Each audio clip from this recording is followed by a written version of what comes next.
매일 아침 거울 앞에 설 때마다 혹시 나는 누구지? 이런 질문 스스로에게 던져본 적 있으세요?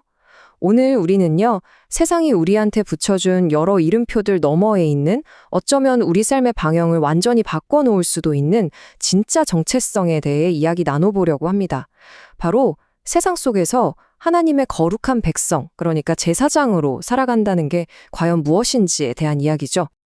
자, 그럼 이 질문으로 한번 시작해 볼까요? 여러분은 매일 아침 어떤 이름표를 가슴에 딱 붙이고 하루를 시작하시나요? 한번 잠시만 떠올려 보세요. 아마 우리 대부분은 이런 이름표들을 가지고 있을 거예요. 회사에서는 무슨 팀장, 무슨 대리, 학교에서는 학생, 집에서는 엄마, 아빠, 또 어떤 분은 내가 운영하는 가게의 사장님. 정말 우리는 매일매일 각기 다른 이름표를 달고 살아가고 있죠. 그런데 말이죠. 여러분이 지금 어떤 이름표를 달고 있든 또 어떤 상황에 있든 그것과는 비교할 수 없는 진짜 이름표가 있다는 사실 혹시 알고 계셨나요? 하나님께서 여러분 한 사람 한 사람에게 주신 세상이 붙여준 것보다 훨씬 더 근본적이고 중요한 정체성 말이에요. 자, 첫 번째 이야기입니다. 바로 하나님의 위대한 꿈인데요.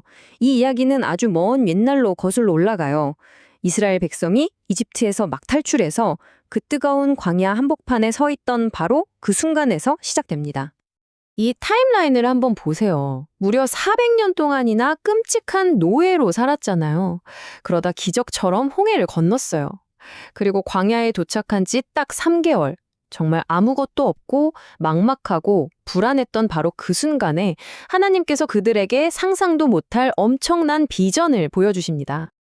바로 이 말씀이에요. 너희는 내게 대하여 제사장 나라가 되며 거룩한 백성이 되리라. 여러분, 이건 그냥 힘내라 하는 그런 위로의 말이 아니었어요. 수백 년을 노예로 살면서 정체성이라고는 찾아볼 수 없었던 사람들에게 아니 이게 너희의 진짜 모습이야. 너희는 이런 존재야 라고 선포하시는 그야말로 정체성의 대혁명이었죠.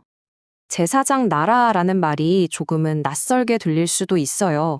히브리어로는 맘레케트 코하님이라고 하는데요.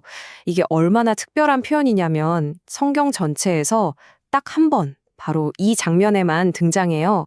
그 의미는 뭐냐면 나라의 모든 구성원 단 한 명도 빼놓지 않고 전부가 하나님과 세상을 연결하는 다리가 된다는 그런 엄청난 뜻입니다. 이게 당시 얼마나 혈명적인 선언이었는지 이 화면을 보시면 바로 이해가 되실 거예요. 왼쪽을 보세요. 당시 고대 사회에서는요, 레위 지파 같은 소수의 특별한 사람들만 제사장이 될 수 있었어요. 그들만 하나님께 나아갈 수 있었죠. 그런데 오른쪽을 보세요. 하나님의 꿈은 완전히 달랐어요. 아니, 너희 모두가, 나라 전체가 제사장이 되어서 온 세상을 위한 다리가 될 거야. 이건 정말 판을 완전히 뒤집는 그런 선언이었던 거죠. 자, 다음으로 넘어가서 이 엄청난 꿈이 어떻게 좌절되지 않고 오늘날 바로 우리의 현실이 되었는지 한번 살펴보겠습니다.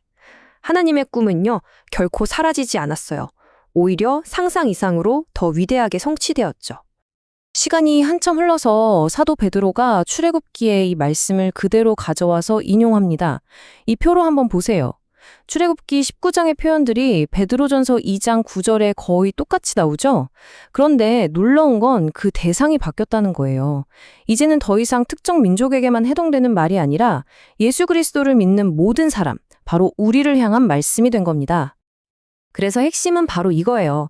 이제 인종이나 국적, 배경 같은 건 전혀 상관없어요.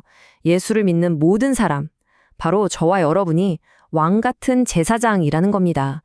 이게 바로 세상이 우리에게 붙여주는 그 어떤 이름표보다 더 중요하고 더 본질적인 우리의 진짜 이름표인 거죠.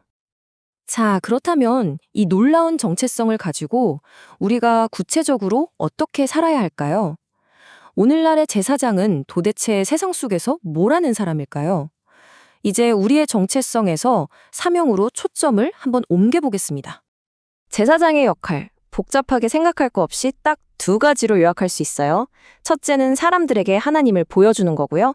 둘째는 사람들을 하나님께로 이끌어주는 거예요. 다시 말해서 우리의 삶 자체가 사람들에게 저 사람은 뭔가 좀 다르네. 혹시 저 사람이 믿는 하나님 때문일까? 이런 궁금증을 갖게 만드는 거죠. 제사장의 역할이라고 하니까 뭔가 되게 거창하게 들리세요? 절대 그렇지 않습니다. 이건 우리 일상의 아주 사소한 순간들 속에서 나타나는 거거든요. 한 IT 회사에서 있었던 실제 이야기를 통해 이게 무슨 의미인지 한번 생생하게 들여다볼게요. 상황이 이랬어요. 프로젝트 마감이 진짜 코앞인데 팀원 한 명한테 갑자기 집에 급한 일이 생겨서 못 나오게 된 거예요. 그러니까 다른 팀원들 사이에서 불평이 터져나오기 시작했죠. 저 사람 때문에 우리까지 피해보게 생겼네 하면서요. 그런데 그중 한 크리스천은 달랐어요.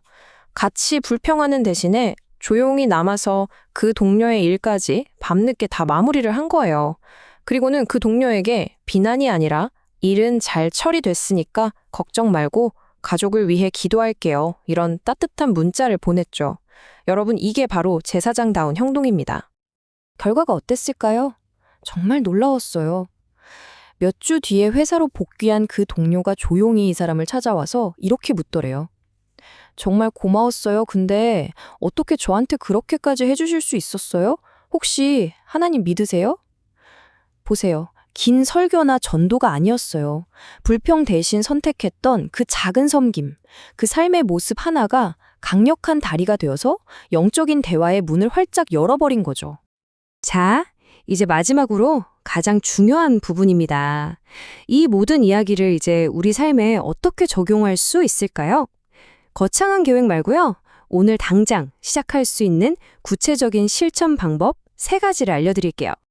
정말 간단해요. 첫째, 매일 아침 거울 보면서 나의 진짜 정체성을 선포하는 거예요.